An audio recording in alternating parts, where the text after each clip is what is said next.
Septembre 2008. En moins de 15 jours, 3 cyclones et une tempête tropicale ont ravagé toute une région. Le bilan est catastrophique. Plus de 500 morts noyés par les boues, 300 000 personnes sans abri. Haïti était déjà l'un des États les plus pauvres du monde, marqué par la misère et les émeutes de la faim. Avec cette nouvelle catastrophe humanitaire, Haïti est devenu un pays en enfer.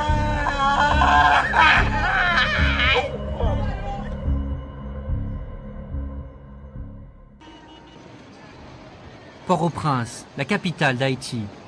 Les cyclones ne sont pas passés par là, mais à Cité Soleil, c'est tout comme.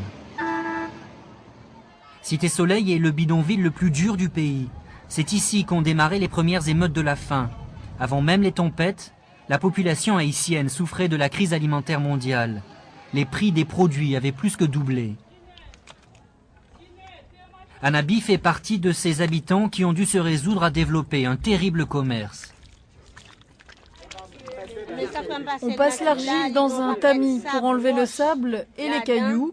On ne garde que la terre, on mélange bien. Après le séchage, on peut le manger. Manger de la terre. Cette argile grossièrement filtrée est l'ingrédient principal d'une galette.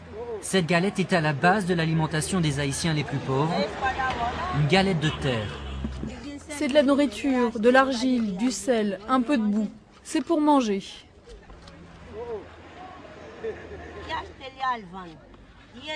On fait les galettes pour les vendre. Ça marche bien en ce moment avec la vie chère.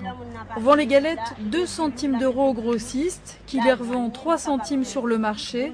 À ce prix-là, c'est l'aliment le moins cher du marché. C'est pour les pauvres. Diarrhée, parasites, hémorragie. Anabi sait très bien que ces galettes ne sont pas bonnes pour la santé, mais elle n'a rien d'autre. Ça se mange bien. Regarde ma fille, regarde sa bouche. Elle en mange trop, on la tape pour qu'elle arrête.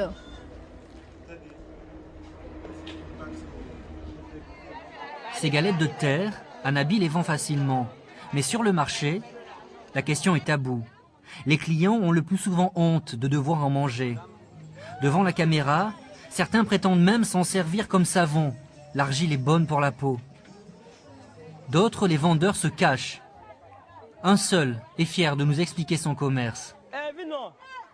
Viens, n'aie pas peur de venir, viens.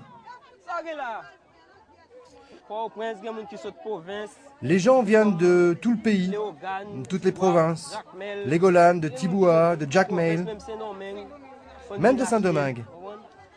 Tout le monde en mange. Oui, tout le monde en mange.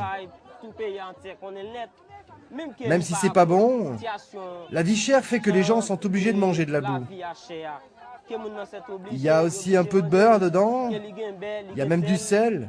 Même si ça les rend malades, les gens ont faim. Ça les soulage, tu comprends?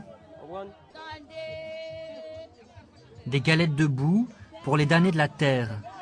Il y a encore un an, la communauté internationale était optimiste sur les chances de redressement du pays. On commençait à oublier la guerre civile, les investisseurs revenaient. Mais depuis, il y a eu la crise alimentaire mondiale, puis les cyclones. Aujourd'hui, plus que jamais, Haïti s'enfonce dans la misère.